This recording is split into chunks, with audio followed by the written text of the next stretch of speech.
Hello, this is Tim Law with Planet Forward Coaching and Self-Reliance U. Coming to you today on a pretty snowy afternoon. However, everything else is pretty good there. I'm really honored to have a gentleman that I'm going to be introducing you to here shortly. And just a reminder, please, if you could sign up for my YouTube channel, Planet Forward Coaching, really appreciate it. There's a lot of great interviews on there. And I know the one today with my friend Ron Kirkwood is going to be excellent as well. He has a great Civil War book, and it's called Too Much for Human Endurance, the George Spangler Farm Hospitals and the Battle of Gettysburg. So Ron, can you tell us a little bit about the book, your ideas behind it, the preparation? I know there was a lot that went into it. So please share and tell your story. We'd love to hear it. Thanks, Tim. Thanks for having me on. I started as a volunteer at this farm. It's owned by the Gettysburg Foundation, the George Spangler Farm Hospital sites. I started volunteering there in 2013. And each year I was there, I learned more and more about what happened there. The 11th Corps Hospital was there, so 1,900 wounded men during and after the Battle of Gettysburg were there. The 2nd Corps 1st Division Hospital was there. And then I found out more that the Artillery Reserve, which is 106 cannons and 2,000 men and 2,000 horses were there. And every time there was a hole in the Union line in the Battle of Gettysburg, they called on this artillery at Spangler. And I learned how important the roads were, that General George Meade used the 2 Spangler roads to get to the troops to the line just in time. So by 2016, I'm saying, where is the book on this place? There isn't. And I thought, okay, I'll do a booklet on it. And 3 years later, it's out and it's 400 pages long. So and it's a new Gettysburg story, which is exciting because we have all these stories about the battle, but this talks about the doctors and the nurses and the wounded men and the dying men. And it talks about the Artillery Reserve and why I called the farm the most important farm in the Battle of Gettysburg. It was behind the line, but because it really helped George Meade win that battle more than any other farm in Gettysburg.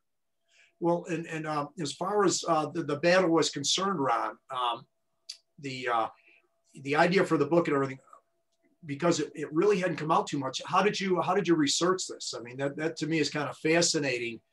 That you obviously had to dig real deep in a number of areas to come up with the ideas and everything as far as the book was concerned. I was fortunate in one big way that when the foundation purchased the 80 acres, it was 166 acres in 1863. They purchased the 80 acres that was left of it in 2008. And they had done a lot of research on it. But the research they had done and the stories that they had found were in boxes and offices and Gettysburg Foundation offices and upstairs at the visitor center. So I spent a month or two over there just going through their boxes. And then I would find names. I wanted to investigate names. I would go to the Heritage Center in Carlisle. I would find a book on 145th Pennsylvania, and they might have 2 or 3 paragraphs about the Spangler Farm. At the archives, I spent weeks at the archives in DC. Barb and I, my wife Barb, spent a lot of time up at Cornell University, and we got a lot of materials up there, and we just kept gathering it and gathering it. Wow. We even went out to Kansas, where one of the Spangler's boys moved, and got information out there. So we were all over the East Coast, and one thing would lead to another. I would start the day thinking I'm going to work this angle, but then something else would come up, and it would take me down another road. So I just kept following the leads till I thought, I think I've got the story ready to tell. Yeah, well, fantastic. And Ron, can you give us a little bit about your background? I know you were, involved with, some of the papers and things like that. So you've got a strong writing background. Could you share that with us, please? Sure. Writing and editing. I moved to York. We moved to York in '84, so I could be sports editor of the York Daily Record. I was there for 4 years, and I moved to Harrisburg and was there 24 years. I spent some time at the Baltimore Sun and at USA Today editing National Football League magazines and stories. So I have mainly a lot of editing experience. And what it taught me was, for me, it was easier to be an editor than a writer. Editors don't like to be edited. So, I might have been a little resistant to some of the editing, but I think mainly they knew what they were talking about. I had never written a book. So yeah, I like being an editor. Mm-hmm. Writing is hard. Sure, sure. Well, obviously, yeah, and you found that out. Well, you already knew it anyway, but trying to put it together this huge book here, as far as the George Spangler Farm Hospitals, obviously was a huge labor, and obviously a labor of love as well. But I'm sure it was probably almost too much for your human endurance as far as trying to put this whole thing together. It truly was a labor of love, and I was really focused on it. I have a friend who you might know, or people might know, Scott Mingus. He's a York County guy. He's written 20-some books. Wow. He wrote most of those while he was working full-time for Glatfelter. He would write at night, and he would write on planes. I had to retire before I could really focus on it. And then 6, 7 days a week, 10, 12 hours a day, that's the way I need to write a book. Mm-hmm. Going out to dinner kind of gets in the way because you're so focused. Right. And I really was. This was a labor of love. That's a great, great way to put it. Mm-hmm. I had it organized. I had the story ready to be told. I just needed to get it out there, get it done. And it turned out 3 years, came out in 2019. I'm meaning to, and I will get this. I have a friend of mine up at Northeastern Middle School, a guy named Dave Raymond, and another guy, a younger teacher there, Eric Gimby, and I want to let them know about, and Dave is a real Civil War aficionado. He takes kids on, field trips there, every spring and that type of thing. And he just loves it. So I don't know whether he's aware of your book yet or not. I'm going to make sure he is aware of it, because I think he would find it fascinating for sure. So one of the things that excites me the most about this is this, after all of these generations and after all of these decades, this is a new story. There have been so much written, so many books about various places on the battlefield, the wheat field, Robert E. Lee and James Longstreet, but even the biggest experts didn't know this story about how the Spanglers, the 6 of them, how their farm set up this victory in the most important battle of the Civil War. Their farm was crucial, just crucial. Like I said, the Union might not win the battle without the George Spangler Farm. And so it was exciting to me to really be in the right place at the right time, volunteering out at Spangler and learning about it and saying, yeah, this story needs to be told. Yeah, absolutely. And obviously, preaching to the choir, the Battle of Gettysburg was a turning point of the Civil War, for sure. And then, but in every particular battle, there are certain tipping points, one way or the other. And certainly the Spangler Farm was a tipping point from everything you're saying, as far as winning that Battle of Gettysburg. Because if the Confederate could break through there, we probably the Union realistically probably would have been split, forever. So you're right. You're right, because the Northern citizens were tired of war.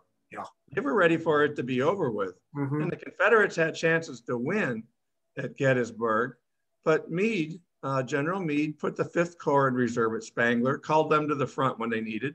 Then he put the 6th Corps in reserve at Spangler, right behind the line, called them in. Then he got some of the 12th Corps through Spangler to the line, and he had the artillery reserve right behind the line. So every single time his line was threatened, he called in somebody from the George Spangler Farm, and they secured the line for him and prevented that danger and prevented us, really. If the Confederates win that battle, I don't know if there's going to be 2 countries then, if we're going to get back to one country. Yeah, more than likely, that's for sure. Well, Ron, let me ask you this, because I'd like to ask people about their passions and everything along those lines. Let's say anybody else, a young person coming up, or anybody for that matter, looking to, write a book or put something together, along those lines. Are there any, recommendations? You said what worked for you, going 6-7 hours a day, several days a week, etc. What advice would you give for somebody that, might want to duplicate kind of what you've been doing there? Write what you're passionate about. I'm passionate about this farm. I volunteered out there, like I said, for 3 years. I love learning and reading about the Civil War. Mhm. I loved when I was out there learning about what the six Spanglers went through, how they suffered out there. I had a good knowledge of it, and I became passionate about it. And I think that helped me when I was writing. I was able to start with an outline right away. I just outlined before I even started writing what the chapters were going to be. And incredibly, that outline held. The chapters held like that. So I would have a much harder time writing about something that I don't know as much about. So just follow your interests, and Sure. the good work will follow. Yeah. Well, and you being out there as a volunteer for like 3 years, you were, whether you realize it or not, you were gathering thoughts and information. And wow, this could be a real great way to go. Yeah. And obviously, you know, that, but again, you know, a lot of times people have you know, these dreams or whatever, but basically, as they say with goals, a goal is a dream with a deadline. And Yeah. obviously, you know, there's a variety of things you have to put in there as far as, you know, taking action and so on and so forth. So any other last thoughts, Ron, that you have as far as you'd like to share? You know what was, I'll talk about something out of the book about how much people helped at this farm.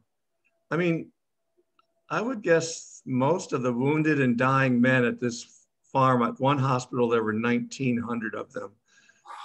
And the majority of them were probably teenagers. Mm-hmm. And they could have been as young as 12 years old. And they're away from their family members, and they're crying for their mother and their father. And the older ones are crying for their spouses. But women came from all over the East Coast to volunteer. They gave of themselves. And these women, these female nurses, held these boys' hands, and they talked with them, and they prayed with them, and they were just with them. And this made all the difference in the world. And they were literally with them, many of them, when they died. Mm-hmm. So the amount of volunteer help that this farm got was incredible. And I can't even imagine how many lives these women saved by coming in and just being a mother and a friend and a sister. And it just shows in something horrific like the Civil War and a Civil War hospital, how a civilian can just go in and make a difference in a life. Mm-hmm. Yeah, very, very, very true. I mean, none of us realize, you know, what a difference we can make, you know, like you say, following our passions and doing things that we really, you know, enjoy doing and everything. Ron, if people want to get a hold of you, what's the best way, email and or phone? What is your preference? They can, as far as contacting me specifically, they can email me. Mm-hmm. And my email is rdkwood. That's rdkwood@hotmail.com.